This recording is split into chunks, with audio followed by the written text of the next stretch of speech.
Hello everyone, welcome back to গুঞ্জন recipe. আমি গুঞ্জন। আজকে আমি আপনাদের সাথে বিনসের একটি রেসিপি শেয়ার করব এবং এটা একটু অন্য ধরনের আমি বানিয়েছি এবং এই রেসিপিটা আপনারা রুটি পরোটার সাথেও যেমন খেতে পারেন, সেরকম আপনারা ভাতের সাথেও খেতে পারেন। এবং এই বিনস কারির রেসিপিটা আপনারা একবার বাড়িতে ট্রাই করে অবশ্যই দেখবেন।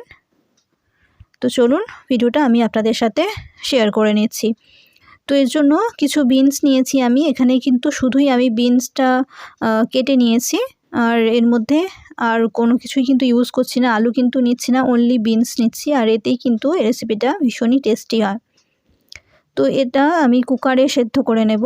তার জন্য কিছুটা জল নিয়েছি, সামান্য নুন দিয়ে নিচ্ছি ও সামান্য হলুদ দিয়ে নিচ্ছি। এই রেসিপিটা আপনারা কুকারে বা এমনিতে কড়াইতেও সেদ্ধ করে নিতে পারেন। সেদ্ধ করে যদি রেসিপিটা আপনারা বানান তাতে কিন্তু খুব সুন্দর টেস্ট হয় এবং তাড়াতাড়ি রেসিপিটা তৈরিও করা যায়। তো আমি এটা সেদ্ধ করে নিচ্ছি, একটা হুইসেল দিলেই এটা কিন্তু সেদ্ধ হয়ে যাবে। এবার আমি অন্য একটি কড়াইতে সাদা তেল নিয়ে নিচ্ছি, আপনারা সরষের তেলও ব্যবহার করতে পারেন।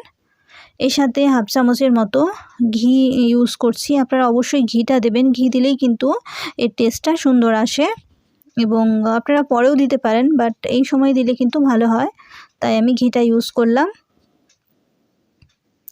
এবার এতে ফোড়ন হিসেবে শুকনো লঙ্কা এবং গোটা জিরে নিয়েছি।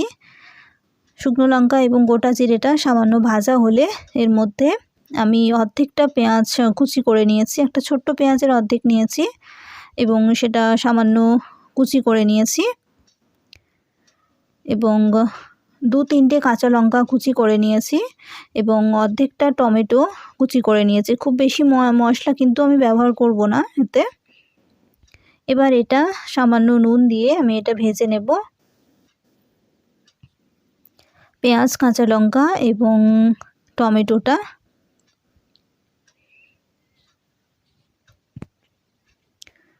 এতে আমি সামান্য নুন দিয়ে নিচ্ছি।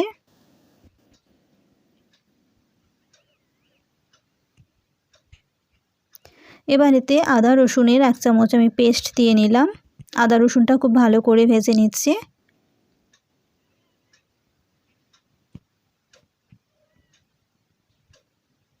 এই রেসিপিটা আপনারা নিরামিষও করতে পারেন, সেক্ষেত্রে পেঁয়াজটা বাদ দেবেন, আদাটা একটু বেশি দিতে হবে। পেঁয়াজ এবং রসুনটা বাদ দিলেই কিন্তু রেসিপিটা করা যায়। এবার আমি ধনে গুঁড়ো নিয়ে নিলাম হাফ চামচের মতো, লঙ্কা গুঁড়ো নিয়ে নিলাম হাফ চামচের মতো, হলুদ গুঁড়ো নিলাম হাফ চামচের মতো এবং কাশ্মীরি লঙ্কার গুঁড়ো নিলাম হাফ চামচের মতো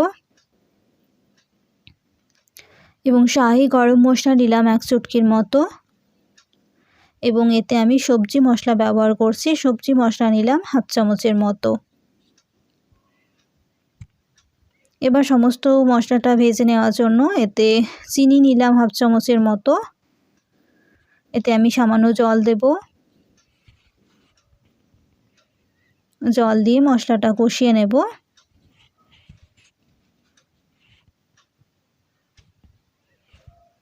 খুব ভালোভাবে মশলাটাকে কষিয়ে নিতে হবে এভাবে।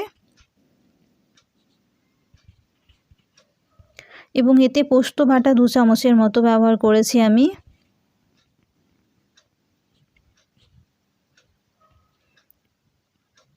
এই পোস্ত বাটাটা সামান্য জল দিয়ে আমি একটু ভাজা ভাজা করে নিচ্ছি।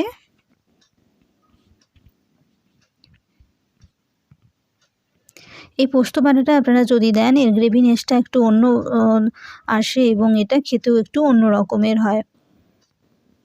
বিনসে নর্মালি ঘি এবং পোস্ত ব্যবহার করা হয় না, বাট আমি ইউজ করেছি কারণ আমি দেখেছি এই দুটো জিনিস ব্যবহার করলে রেসিপিটা একটু অন্য ধরনের আসে, তো সেই জন্য আমি এই দুটো জিনিস ব্যবহার করেছি।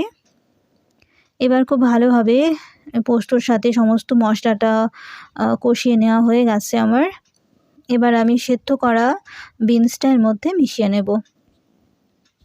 বিনসটা দেখুন খুব বেশি কিন্তু আমি সেদ্ধ করিনি, যাতে গলেও যায়নি, আবার ঠিকঠাক সেদ্ধও হয়েছে। অনেকে কাঁচা বিনসটা এইভাবে ব্যবহার করে কষিয়ে নেন, সেক্ষেত্রে কিন্তু টেস্টটা ঠিকমতো আসে না এবং অনেকটা সময় লাগে এবং মশলাটা কষিয়ে নেওয়ার বেশিক্ষণ এটা সেদ্ধ করলে টেস্টটা আর থাকে না। তো সেই জন্য অবশ্যই আপনারা চেষ্টা করবেন বিনসটা সেদ্ধ করে মশলাটা কষে ব্যবহার করতে, তাতে টেস্টটা পারফেক্ট আসে। তো কষিয়ে নিচ্ছি আমি খুব ভালোভাবে মশলার সাথে বিনটা, এবং এতে সামান্য একটু জল ব্যবহার করছি যাতে পুরো মশলাটা বিনসের মধ্যে ভালোভাবে মিশে যেতে পারে।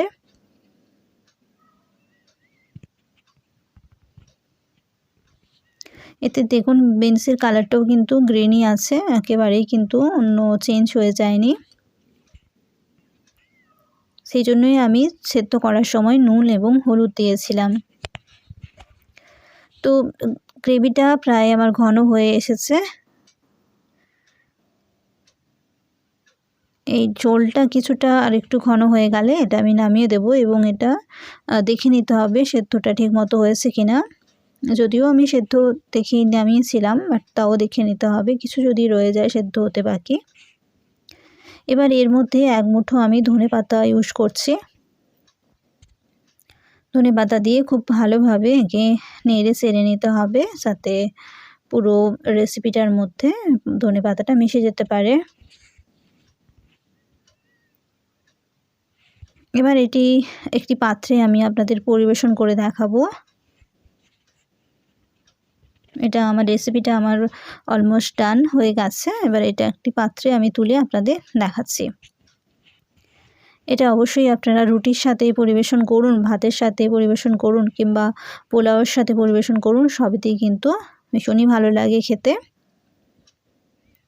তাই অবশ্যই একবার বাড়িতে এই রেসিপিটা ট্রাই করে আমায় কমেন্ট করে জানাবেন রেসিপিটা আপনাদের কেমন হয়েছে। তো ভিডিওটা যদি আপনাদের ভালো লেগে থাকে প্লিজ লাইক, শেয়ার এবং সাবস্ক্রাইব করবেন, এবং আপনি যদি আমার চ্যানেলে প্রথম এসে থাকেন অবশ্যই আমার চ্যানেলটাকে সাবস্ক্রাইব করে পাশে থাকা বেল আইকনটা অবশ্যই প্রেস করে রাখবেন, কারণ রেগুলার কিন্তু আমি কুকিং ওরিয়েন্টেড ভিডিও আপলোড করে থাকি। তো আজকের মতো ভিডিওটা আমি এখানে শেষ করছি। Thanks for watching, see you again.